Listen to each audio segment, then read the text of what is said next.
বোন আমার, তোমার বয়স মাত্র 12, কেন তুমি কারো বিছানায় চলে যাচ্ছ? Why? তুমি দেখো না তোমার বড় বোন প্রেম করেছে, 3টা বিয়ে কারো সাথে হয়নি। শিক্ষা নাও ওখান থেকে।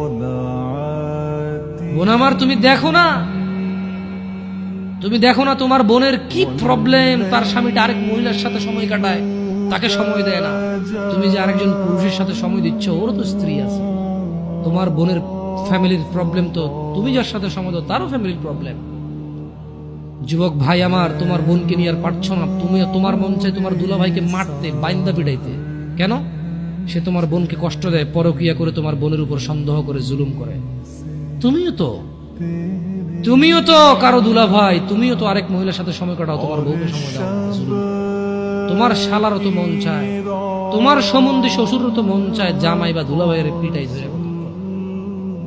কেন এভাবে বিচার করো না যুবক? বোন আমার, তোমার বয়স মাত্র 14, মাত্র। তুমি এ বয়সে সিগারেট খাওয়া শুরু করে দিছ, আফসোস বোন আমার। আর তুমি তোমার এই নাজুক, মহামূল্যবান, ইজ্জতদার তোমার শরীরকে আল্লাহ কত মূল্যায়ন করছে।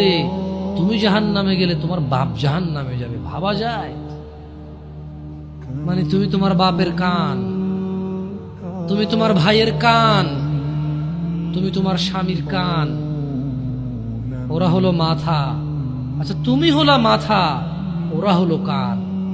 তুমি হলা মাথা, ওরা হলো কান। তোমাকে আল্লাহ কত মূল্য দিছে।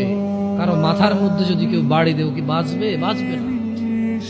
যত বড় ডাক্তার, কবিরাজ, যত উন্নত চিকিৎসায় নিয়ে যাক, যদি ওর মাথা ফেটে চৌচির করে দেয়, মস্তিষ্ক বেরিয়ে যায়, ওর বাঁচার চান্সেস কতটুকু আছে, কতক্ষণ আছে?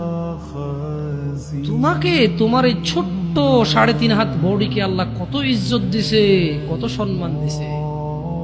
যদি কেউ তোমাকে জোর করে জেনা করে, তাকে, সে যদি বিবাহিত হয়, তাকে জুমা মসজিদের সামনে অথবা মহাসমাবেশে প্রকাশ্যে কোমর পর্যন্ত গেড়ে পাথর মেরে মেরে মেরে ফেলতে হবে। কেন?